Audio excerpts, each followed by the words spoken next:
మహారాష్ట్రలో జరిగిన ఘోర విమాన ప్రమాదంలో ఆ రాష్ట్ర డిప్యూటీ సీఎం అజిత్ పవార్ కన్నుమూశారు. ముంబై నుంచి బారామతిలో ఎన్నికల ప్రచారంలో పాల్గొనేందుకు వెళుతుండగా ప్రమాదం చోటు చేసుకుంది. ఉదయం 8:45 అజిత్ పవార్ ప్రయాణిస్తున్న చార్టర్డ్ ఫ్లైట్ కుప్పకూలింది.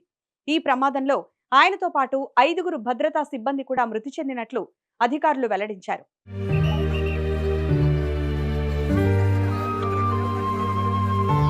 ముంబైలో నిన్న జరిగిన కేబినెట్ సమావేశంలో పాల్గొన్న అజిత్ పవార్ జిల్లా కేంద్రంలో జరగనున్న జిల్లా పరిషత్ ఎన్నికల ప్రచారంలో పాల్గొనేందుకు తన చార్టర్డ్ ఫ్లైట్ లో బయలుదేరారు. అయితే ల్యాండింగ్ సమయంలో సాంకేతిక లోపం తలెత్తడంతో బారామతి విమానాశ్రయం రన్వే సమీపంలోని ఖాళీ ప్రదేశంలో కుప్పకూలిపోయింది.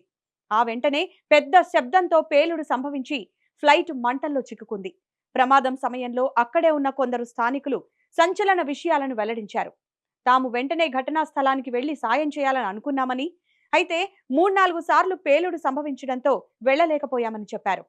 మహారాష్ట్ర డిప్యూటీ సీఎం అజిత్ అనంతరావు పవార్ మృతి పట్ల ప్రధాని నరేంద్ర మోదీ, కేంద్ర హోంశాఖ మంత్రి అమిత్ షా తీవ్ర దిగ్భ్రాంతిని వ్యక్తం చేశారు. విషయం తెలుసుకున్న మోదీ, అమిత్ షా మహారాష్ట్ర సీఎం ఫడ్నవీస్ తో ఫోన్లో మాట్లాడి ప్రమాదంపై వివరాలు అడిగి తెలుసుకున్నారు. మహారాష్ట్ర రాజకీయాల్లో అజిత్ పవార్ కు ప్రత్యేక స్థానం ఉందన్న ప్రధాని మోదీ, నిరుపేదల కోసం ఆయన ఎంతగానో కృషి చేశారని కొనియాడారు. ఇక మహారాష్ట్ర రాజకీయాల్లో నాటకీయ పరిణామాలకు care of address Ajit Pawar. ఒక్కోసారి ఒక్కో శిబిరంలో ఉంటూ చాలా సార్లు హాట్ టాపిక్ గా నిలిచారు. ఎన్సీపీ అధినేత శరద్ పవార్ పెద్దన్న కుమారుడే అజిత్ పవార్. ముందు తన బాబాయితో సఖ్యతతోనే ఉన్నా తర్వాత ఆయనతో విభేదించి బీజేపీ కూటమిలో చేరిపోయారు అజిత్ పవార్.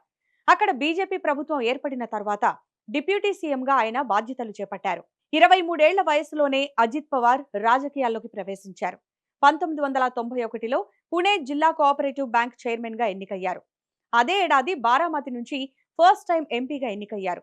కాకపోతే తన బాబాయ్ శరద్ పవార్ కోసం ఆ స్థానాన్ని త్యాగం చేసి పుణే జిల్లా కోఆపరేటివ్ బ్యాంక్ చైర్మన్ గా కంటిన్యూ అయ్యారు.